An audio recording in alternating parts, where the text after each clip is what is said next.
Kendi kilo çekenler görecek. Çek görsün.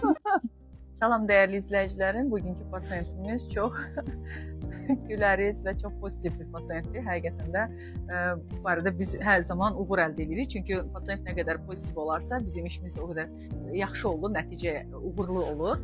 Və pasientimizin müraciət səbəbi hepatitdir, hepatit B virusudur.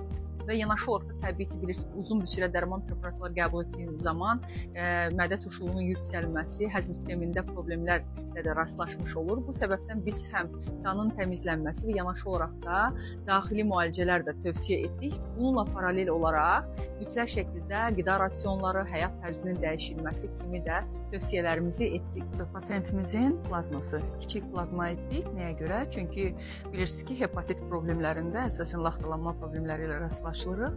Bu səbəbdən də eynilə də trombosit səviyyəsi aşağı olduğuna görə membran plazmafrez edə bilmədik. 5 gün kiçik plazma etdik. Bu da çox şükür 5-ci seansın təmizlənməsi. Pasientimiz buradadır, sağ olsun. 4 gün gəldiyi zaman da hər günü, hər saniyəsi pozitiv olubdur. İndi siz deyin, özünüzü necə hiss edirsiniz? Allah qəşəng. Çox sağ olun doktor. Əllərinizə sağlıq. Allah hər şey öz yerində. Çox şükür. Həmişə yaxşı olasınız. Çox Mədənizdə çox qıcqırma, turşuma. Hamısı keçib gedir, normaldır. Maşallah. Maşallah. Peki yaxşı olasınız Çox inşallah. sağ ol. Belə. Həqiqətən də bir həkimin uğuru pasiyentinin razılığıdır. Çalışın hər zaman sağlığınıza diqqət edin. Sağ olun, Allah əmanət olun.